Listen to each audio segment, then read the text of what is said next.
Imam. Bonjour.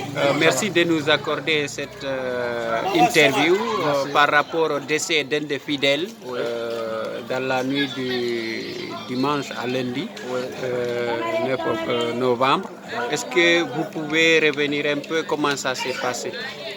Oui, bismillah ar-Rahman ar-Rahim. C'était dans les environs de 5h06, 7 minutes comme ça, après le premier appel de notre muezzin.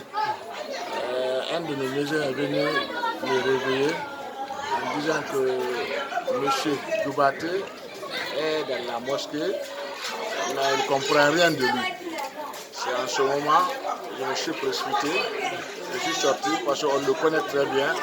C'est un monsieur c'est un habitué de la mosquée, qui est toujours à la mosquée et qui vient toujours au premier. Dans tous les jours, s'il est dans le quartier, s'il n'est pas au travail, il est toujours le premier à être dans la mosquée. Parfois, dans la prière de l'aube, c'est lui-même qui réveille nos maisons, parfois. Donc lui, il vient, il reste à côté de la mosquée, il prie, il peut faire 30 minutes de prière avant qu'il réveille le muezzin pour faire l'appel. Donc, c'est dans le cadre, lorsqu'il était venu, comme son habitude, il a réveillé le muezzin. Le muezzin a commencé à faire le premier appel, lui il a fait ses prières, et puis il s'est assis et fait deux maintenant au mur pour faire ses zikrs, comme l'habitude. C'est en ce temps, le muezzin qui était là à côté, lui a vu en train de s'allonger juste de son côté. Effrayé, il ne connaît même pas qu'est-ce qu'il faut faire. Donc c'est ainsi le deuxième muezzin aussi était rentré dans la mosquée. Tous les deux, effrayés comme ça, ils m'ont fait appel. Donc je suis allé. Premièrement, je cherchais à rencontrer le chef de famille, qui n'était pas loin de la mosquée. Je suis sorti de la mosquée. Je suis allé directement chez lui pour le faire réveiller. Je l'ai appelé, il s'était sorti. Après, je suis rentré, je suis parti directement voir le médecin, qui est M. Manet, Dr Manet. Je suis allé le voir. En ce moment, sa femme m'avait dit que quelqu'un d'autre était venu l'appeler, qu'il est parti de l'autre côté. Après, je suis revenu dans la mosquée, on s'est croisés. Le docteur l'a vérifié, il lui a fait passer des appareils. Finalement, il nous a informé que le monsieur est parti. C'est comme ça que c'était passé.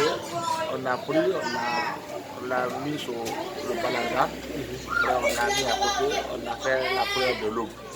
C'est ainsi. Sa femme était là, elle ne connaissait rien, elle puisait même de l'eau. Elle ne savait pas qu'est-ce qui se passe, parce que l'habitude, si son mari vient à la mosquée, juste après la prière, il va faire le sport directement. Donc il était en tenue de sport, comme l'habitude dans son sous-vêtement comme ça. Donc il était prêt, juste après la prière, pour aller continuer à faire le sport.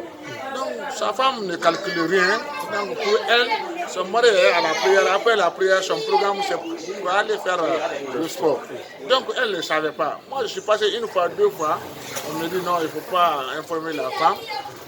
Elle va être sous le choc de plus. On va attendre quelques familles. On va attendre quelques familles, après on va lui faire l'annonce. Donc c'était comme ça. Est-ce que l'enterrement a eu lieu? Non, il n'a pas encore été enterré. On a transporté le corps à l'hôpital chino-guinéen. Donc il est dans une chambre froide là-bas. En attendant, il y a sa grande soeur qui est sous déplacement pour le moment. Donc elle a appelé, on va l'attendre peut-être demain ou après-demain, on va faire l'enterrement, Inch'Allah. Merci beaucoup, Imam. Que son âme repose en paix. Amin, ya Rabbi. Amin.